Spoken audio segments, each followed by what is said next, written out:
Subhanahu wa Ta'ala melalui malaikat Jibril, di antaranya yaitu untuk menyempurnakan akhlak. Sebagaimana sabda Rasulullah dalam salah satu hadisnya, sesungguhnya aku menyempurnakan kemurahan akhlak. Hadis riwayat Malik mendefinisikan agama sebagai akhlak yang baik. Dalam sabda Rasulullah tersebut, ketika beliau ditanya tentang makna agama, Rasulullah menjawab bahwa agama adalah akhlak yang baik. Rasulullah juga bersabda, timbangan yang berat pada hari kiamat nanti adalah takwa kepada Allah dan akhlak yang baik. Kebahagiaan yang ingin dicapai dengan menjalankan syariat agama itu hanya dapat terlaksana dengan adanya akhlak yang baik. Kepercayaan yang hanya berbentuk pengetahuan tentang keesaan Tuhan, ibadah yang dilakukan hanya sebagai formalitas belaka, semua itu bukanlah merupakan jaminan untuk tercapainya kebahagiaan. Kemudian aktualisasi atau penerapannya dalam kehidupan dan untuk memenuhi tugas menguasa santri Majelis Taklim Konferensi Diniyah TKD. Pengertian akhlak di sini berasal dari bahasa Arab yang artinya al-khuluq, yang berarti tabiat, perangai, tingkah laku, kebiasaan atau kelakuan. Menurut istilahnya, akhlak ialah sifat yang tertanam dalam diri seseorang yang bisa mengeluarkan sesuatu dengan senang dan mudah tanpa adanya suatu pemikiran dan paksaan. Sedangkan menurut para ahli yaitu Abu Hamid Al-Ghazali, akhlak ialah sifat yang terpatri dalam jiwa manusia yang darinya terlahir perbuatan-perbuatan yang dilakukan dengan senang dan mudah tanpa memikirkan dirinya serta tanpa adanya renungan terlebih dahulu. Allah Subhanahu wa Ta'ala sang pencipta, sehingga orang yang tidak kenal Allah Subhanahu wa Ta'ala adalah orang yang bodoh, karena tidak ada yang lebih bodoh daripada orang yang tidak mengenal penciptanya. Allah menciptakan manusia dengan seindah-indahnya dan selengkap-lengkapnya bentuk dibanding dengan makhluk ciptaan yang lain. Kemudian Allah bimbing mereka dengan mengutus para rasul, semuanya menyerukan kepada tauhid agar mereka berjalan sesuai dengan kehendak sang pencipta.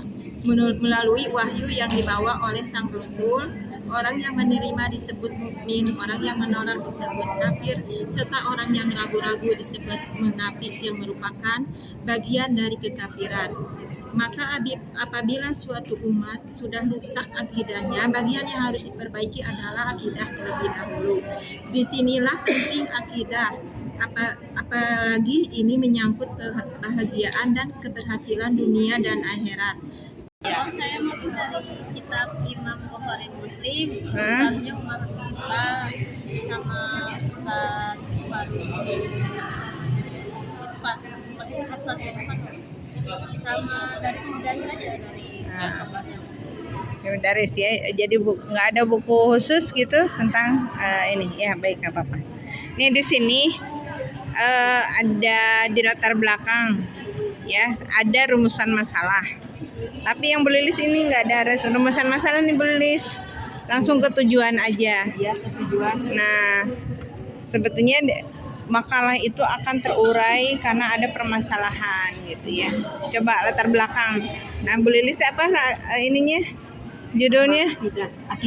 Akidah. Nah, kenapa Bulilis mengambil judul akidah, makalah akidah? Kita semakin mempelajari akidah itu, semakin kita menguatkan keimanan, keyakinan kita pada Allah Subhanahu wa Ta'ala, supaya kita meyakini bahwa kehidupan kita perlu dengan akidah.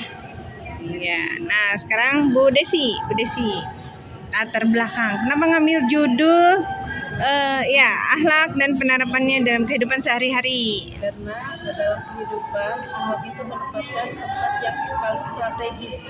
Jadi dalam semua aspek kehidupan, dalam setiap perkataan, perbuatan kita harus memerlukan akhlak, terutama akhlak yang baik. Jadi dalam hal ini saya juga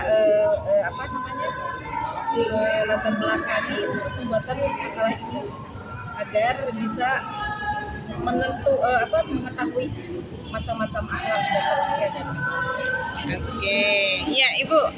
Nih latar belakang Ibu dengan mengambil judul ini ya, Mahfudat ini ya. Ya, Mansur. Ya, silakan Ibu. Ya karena kenapa saya mengambil materi Mansabar Zulfikar, karena kesabaran merupakan hal yang dasar yang sangat penting untuk kita miliki sebagai umat Islam, karena dengan kesabaran juga akan menunjukkan kualitas keimanan seseorang. Baik dan tingginya kualitas seseorang itu bisa kita lihat dengan kesabaran dia dalam menghadapi segala ujian yang telah Allah berikan kepada kita. Dan saya angkat materi ini juga karena dalam kesabaran ini sudah kita aplikasikan dalam sehari-hari. Siapapun seorang muslim pasti saya yakin sudah bersabar dalam menghadapi ujian hidup di dunia. Oke, sudah berjalan. Ini dipencet. Kalau di foto pencet itu. Dari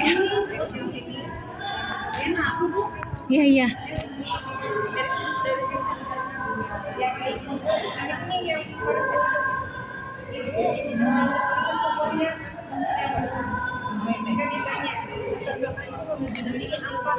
Kan cuma cewek bisa ya, itu sesungguhnya bukan membaca atau belakang kan itu kita tetap ya presentasi konferensinya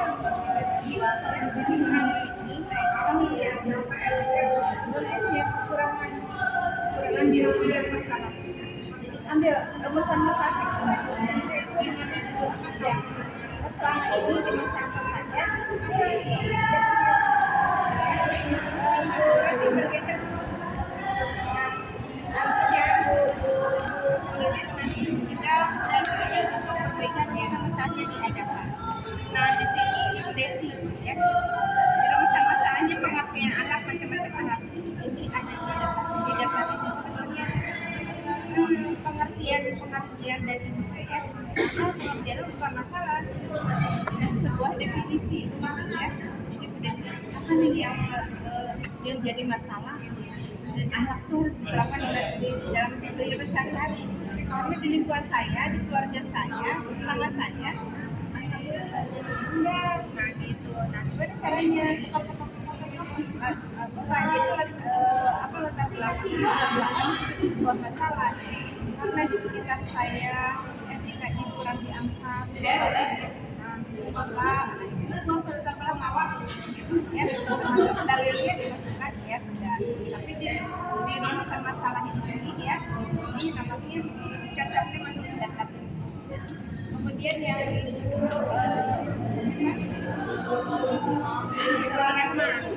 juga apa yang dimaksud dengan sabar ya. Tapi kita belum menentukan ya. Yang pertama di rumusan masalah itu ada 4 ya. Yang pertama tujuan, kemudian rencana ya, perencanaan atau program ya, di akhlak itu apa, di akidah itu seperti apa, kemudian yang tentang ya program. Nanti di yang ketiga itu ada pelaksanaan atau proses melaksanakan program sebagai akidah itu gimana, akhlaknya gimana, di rumusan masalah ini proses yang keempat. Yang kelima ini evaluasi. Jadi kita akan mengambil hasil dari proses program-program kita yang menarik luar biasa ya. Jadi kita diproses ya. Ya, jangan lupa ini. Tapi luar biasa sudah ya, itu kan latar belakang kan. Tiba-tiba naruh kan. Ada mana coba persiapan nggak sih? Ada ya. Kita bisa presentasi. Biasa